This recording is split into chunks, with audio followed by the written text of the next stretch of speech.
Hello, good morning. This is Ian Bennett at Ordnance Survey. I'm just checking that you can hear us. We'll be starting in a couple of minutes. We're just waiting for people to join us now. If you could raise your hand and just indicate that you can hear me okay. Thank you.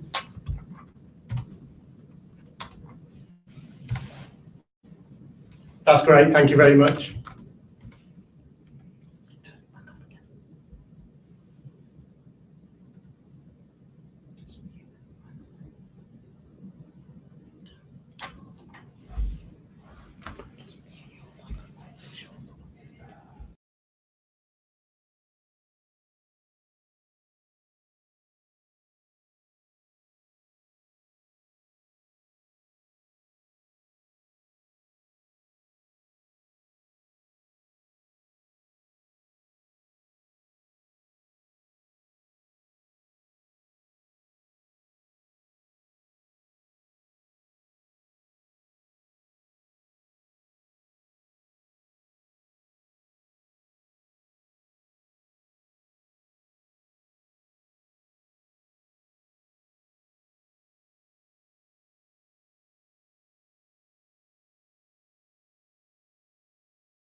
Yeah.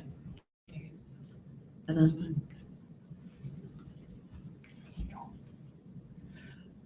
Good morning. So welcome to this webinar. This is a OS MasterMap Highways webinar looking at how you can use OS MasterMap Highways with ESRI's ArcGIS software. So I'm joined this morning by Pete McDade from ESRI UK, who's going to be taking us through some of the options from ESRI. Good morning, Pete. Good morning.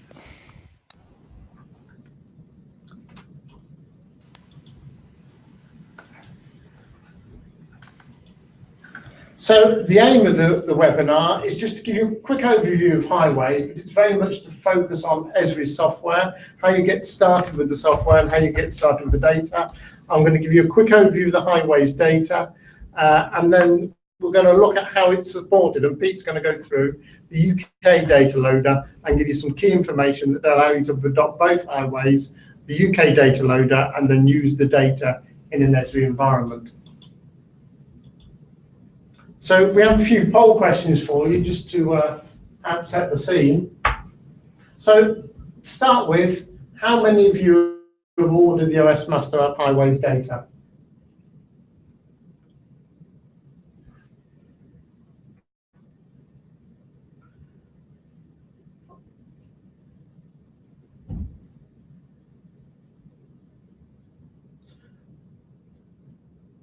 So it looks like that about 2/3 of you had and the third you haven't.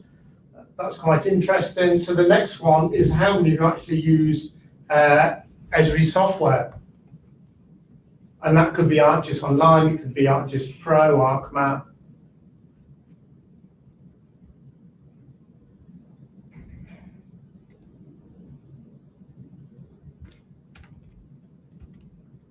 Anybody else want to answer? I can see the majority of people, actually everybody who's responded, are using ESRI software. So thank you very much for those responses. I've got another question for you now.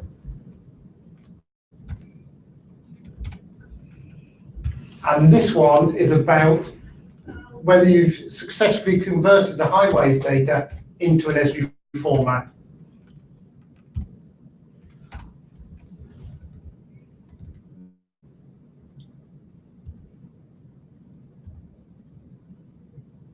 So is anybody out who's not had the chance to vote who wants to vote? And at the moment, we've got a 50-50 split on that some of you have and some of you haven't, so that's quite interesting. So if we move to the final question, and that's around whether you're going to be using highways or whether you want to use highways in network analysis as ESRI's routing software.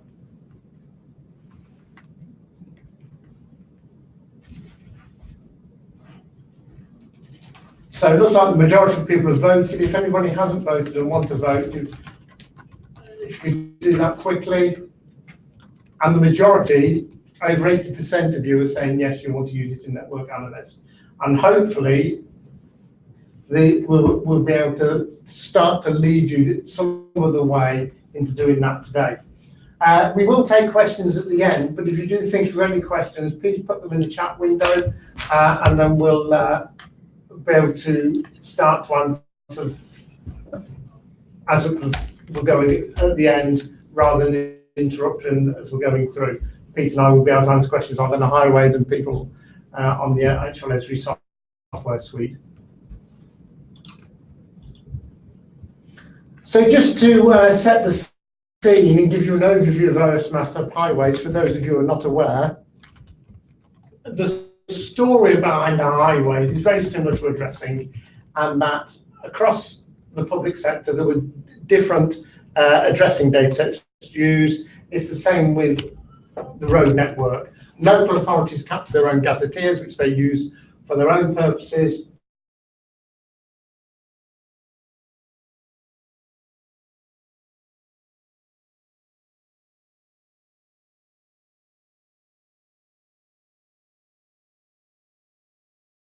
With ITN City of England, GeoPlace merged those with the National Street Gazetteer, which they give us an API feed once a month, and then we match that to the ITN data and now creating highways. And so ITN now will be withdrawn in March next year and be replaced by this highways network. And added into that will be third-party data as well. So we're already working with Basemap and reselling their speed data through our partner network, as you've been one of those partners and have the data available. There are a number of other partners that are available as well. And that data is matched to the highways data set. And within the highways data, you've got both information for asset management and the information you need for routing. So you've got the three products. So you've got the OS MasterMap Highway Roads Network, which is your road centre lines and your street information from the gazetteer. Then you've got the roads with the routing and asset management information, the information you need to tell you how you can get from A to B around the road network, and then additional information to tell you how that network is being maintained and who's maintaining that information.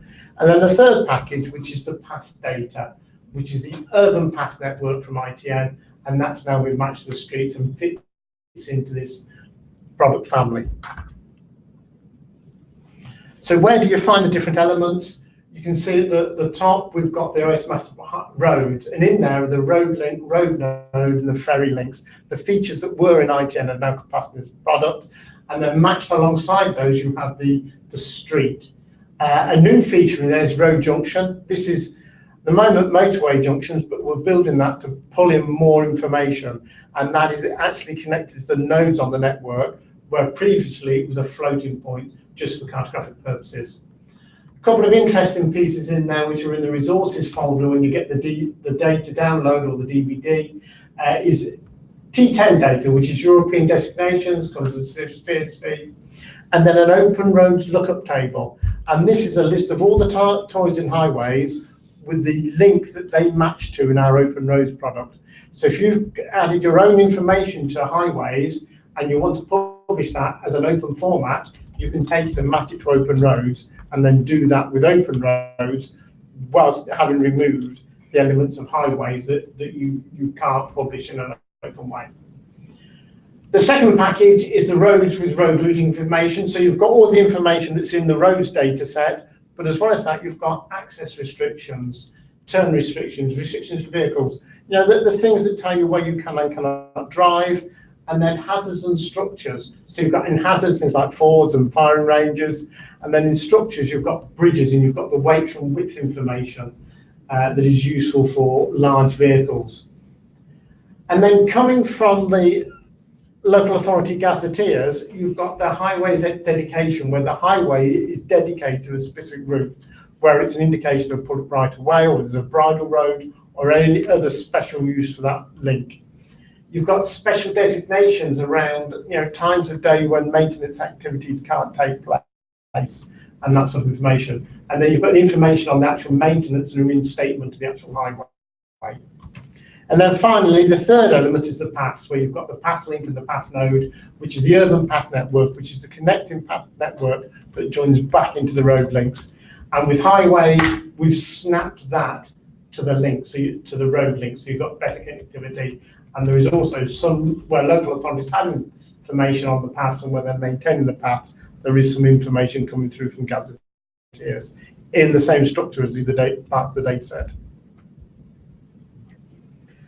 So just very quickly, an overview of the relational model. In the diagram, you see these IDs. If it's come from ITN, it will be a TOID, so it'll have OSGB as a prefix, and then it relates back to the other elements in the data, either using for the nodes, it uses start and end node, or it uses forms part of or an element, depending on the different table, all going back to the road link and that ID on the road link. And then for the street, you've still got an ID, but this time it's a USRN, so it'll be prefixed with USRN.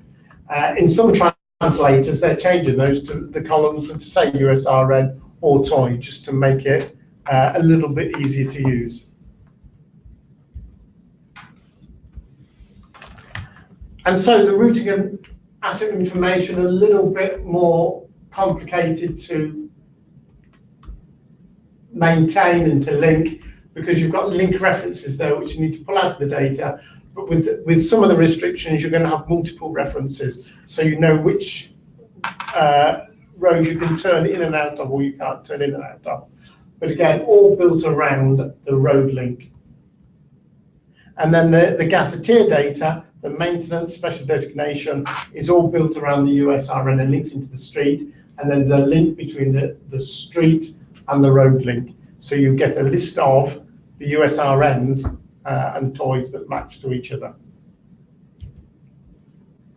And finally, the path network, very similar to the road network, and again, based around the path link, around the ID or the TOID, and linking back to the different elements in that. And again, on the street side of that, that will all be around the USRN.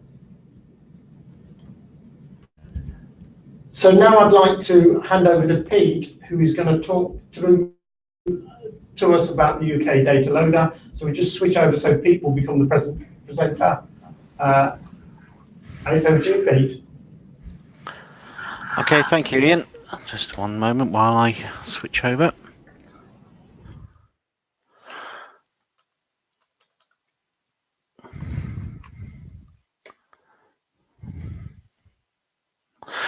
Okay, so the UK data loader is the replacement for Productivity Suite, which hopefully most of you are aware of. We decided when the Highways data set came out that we wouldn't update Productivity Suite and would build a new loader for loading the data. There's many reasons behind this, which we've gone through on previous communications with people, but essentially we want to update to the latest software that we're using and take advantage of some of the advances in ArcGIS software to allow us to process the data more quickly. We launched the first version of the UK data loader in April, which supported highways. So it takes the data and loads it, which I'll go through in a moment. We've also released, subsequent to that in August, a version which loads the topography layer and will process COUs. And a week or two ago, we published a new version which is supporting the new VectorMap local style schemas. And we'll be producing by the end of the year a version which will also allow you to load address space. And that will give you coverage of all of the main data sets that people need to load from the OS. The advantages of the UK data loader over some of our previous software is you don't need to install the software. So when there are any updates, you won't need to go through your IT department or anything like that. It is distributed as a toolbox, so a TBX file. So all you need to do is download the latest version of it and replace the one that you're using. It's built in ArcGIS Pro. That's so that we can take advantage of the 64-bit processing environment and also Python 3, which allows us to process things in a more efficient way than previous versions. It's built around the data interoperability extension, which is using the FME data engine, which is a very powerful tool which allows the translation of data to happen quickly and easily. So we've built some spatial ETL tools, which actually translate the data, and we've wrapped all that in some Python 3 scripts which allow us to batch the data together and also to just handle some of the things that we need to handle in terms of the numbers of files that we're processing.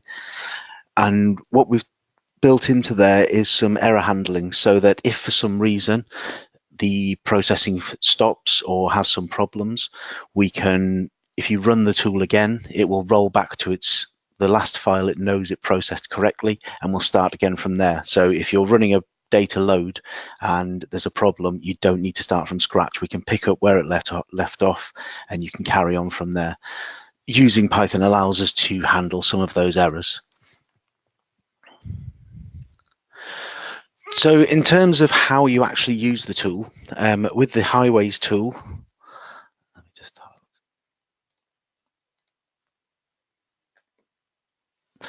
So with the Highways tool, what you would actually do is define where your data is in terms of the source folder. So you put all of your GML files into a single folder.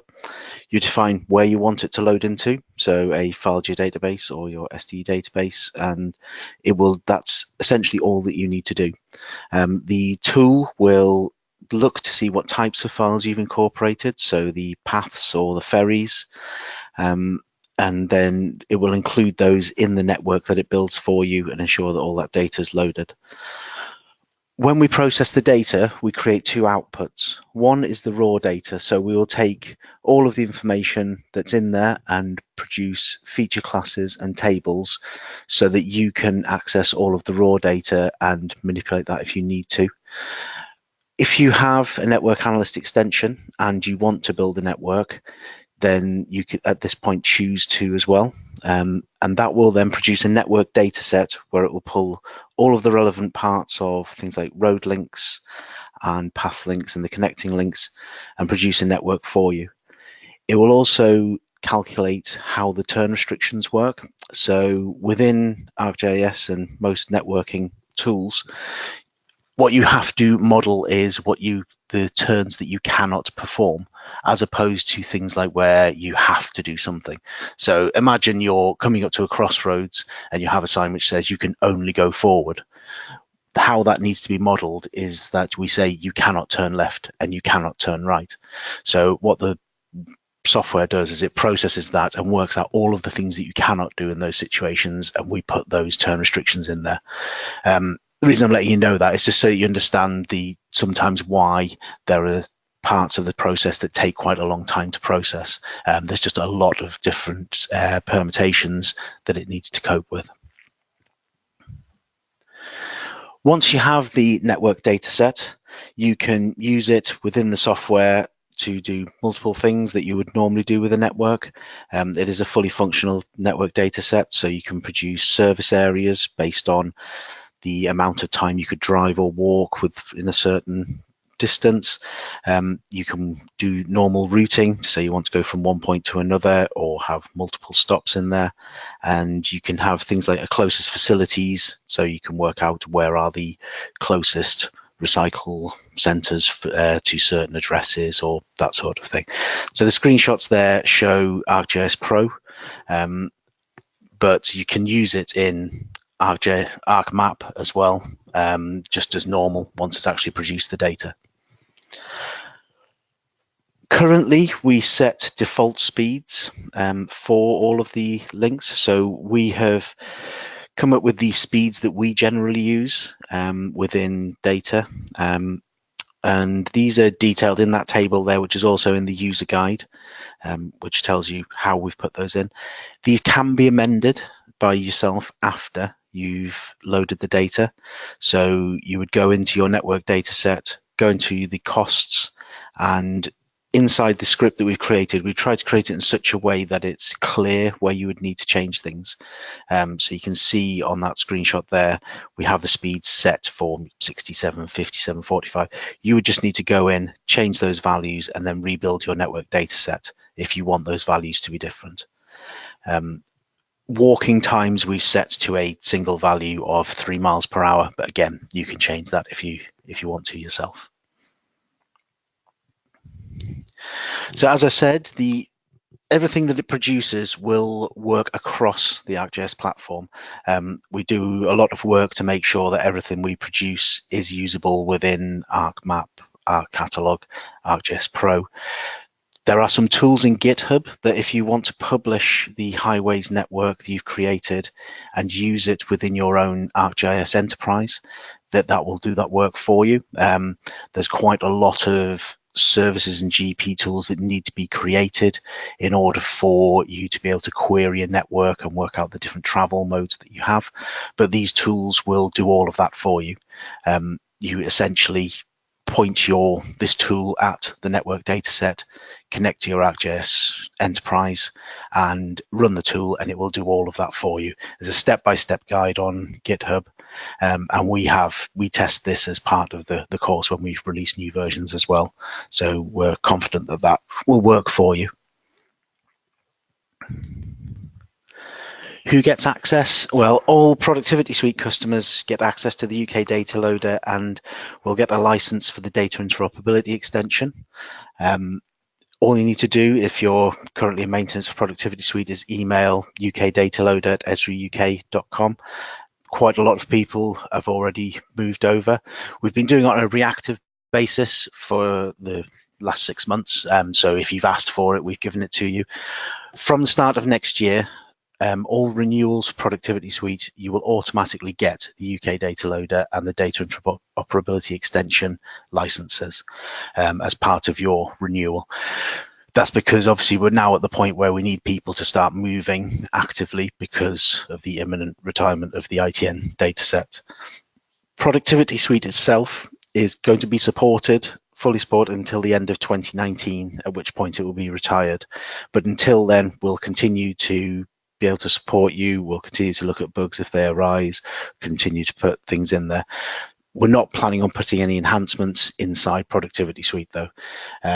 So for highways, it's very much the UK data loader, and that's where our focus is going to be.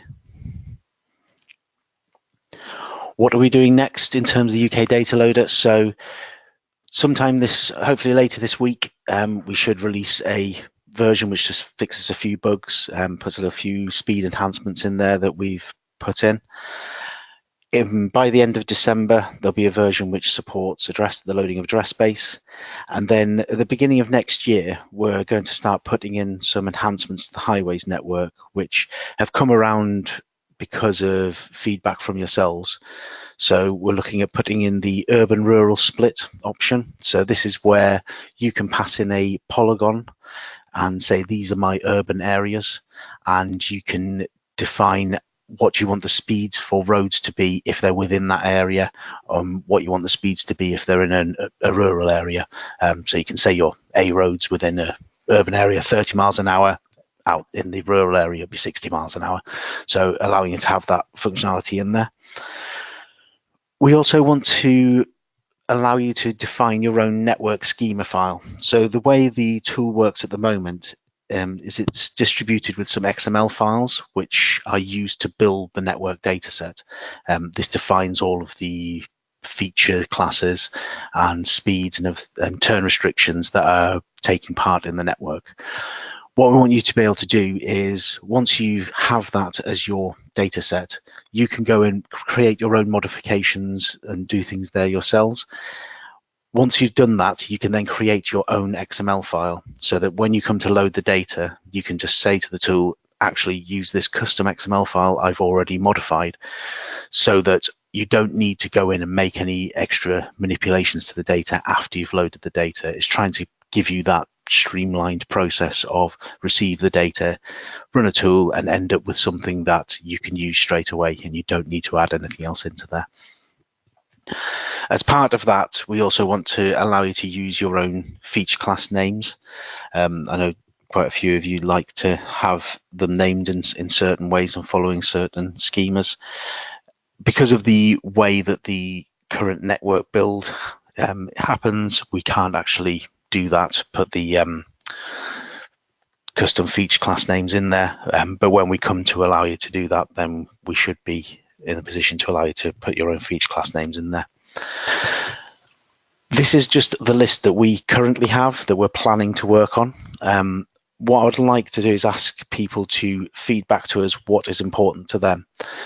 We're trying to build the tools around what you actually want, as opposed to us sitting down and saying, these are the things that we think you would like to use, or just replicating exactly what was in Productivity Suite.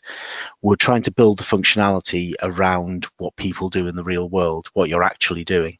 So it's important that we get the feedback from yourselves as to how you want to use the data, what you think is the most important things for us to work on, so that we can prioritize what we're doing. Now would be a perfect time to do that, because like I say, in Q1 of 2019, we'll be doing a significant amount of work on enhancing highways and how the networks it produces. A little bit into 2019 as well, when ArcGIS Pro 2.3 is released, we'll be releasing a new version, putting some enhancements in there. The underlying engine that runs FME is changing, and there's a lot of speed enhancements in there that we can take advantage of. So it allows us to load that data quicker and get everything processed for you.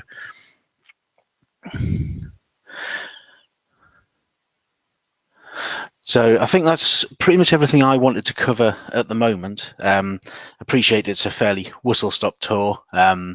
We don't have a huge amount of time at the moment. I'm more than happy if people want to contact me directly and have queries to have a phone call with you, or share some more things with you, or sit down and have a chat about the sorts of things that you need.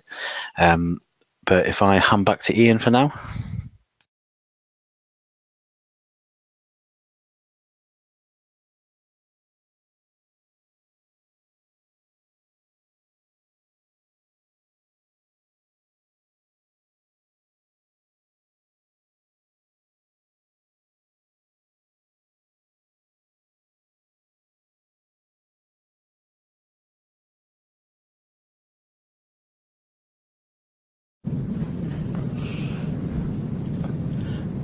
Sorry about that, we were just unmuting slides, and I've got one final slide, which is just some additional resources, and I'm just going to have to skip through because I wasn't keeping pace there. Apologies. So there's a couple of questions come in. Jim has asked about the MasterMap data containing names such as pear tree interchange, etc. Those junctions on A roads. We haven't captured those yet. There is a plan to do that, and we're going to start to do that in the near future. Jim, you also gave us some feedback, so thank you very much on that. A question for you, Pete. Has there been any progress yet on what will happen with the metadata editor, which is currently managed by the PS extension in ESRI? Yes, so hopefully we'll have some information out about that in the next few weeks. at a very high, we have been working on it over the course of this year. It's one of the things we're aware we need to sort out. We're looking to moving towards a more open standard, so using the open data portals within ArcGIS. What we'll be doing, what we're focusing on, is making sure that we have tools in place that allow you to export any of your existing metadata and move it into any new solution. But we'll have something out about that over the next couple of weeks, and we'll give you some more information. If you have any specific questions, feel free to email me directly and we can have a chat about that. And there's another one here for you, Pete. Are there any replacement solutions for other tools in the productivity suite, e.g. ArcMap tools for centering on coordinates, click on map to get coordinates, copy and paste, etc.? So some of those other tools, there are techniques you can use within that are out of the box now to actually go through the majority of those workflows. If there's specific things that you do that you don't think are in the out of the box tools, then again, if you email me exactly what it is you're trying to do and exactly which tools that you're trying to go through, then I can have a look for you, and we can have a few people look at that for you. But the majority of things that people would have done through Productivity Suite, you can now do out of the box. And I would also add there, Pete, that I'm aware that ESRI are supporting other products through the UK data loader, and if people are interested, we're quite happy to do a webinar around that and expand on support for some of our other products. Please let me know if you're interested. I'd be quite keen to hear back. And another question for you, Pete. With the urban-rural split, will it be able to handle links that cross boundaries, i.e. will we be able to split a long motorway link by multiple speeds? Okay, this is one thing that we have looked at quite a bit before. So actually splitting the road links halfway along them causes more problems than it's likely to solve in the situations where a road passes from rural into urban. The technique we've used in the past ourselves is to weight the speed, so we can look at a road link and say how much of it is within the rural area, how much is within the urban area, and then weight the calculation as to the cost. That's likely to be the most the technique that we will use in the urban-rural split. But actually splitting the road links at those boundaries would cause more issues than it's likely to have, because we get into issues with things like turn restrictions. Where are they actually being implemented as well? So it's more likely to be a weighting as opposed to any splitting. Okay, thank you very much, Pete. Are there any more questions for us?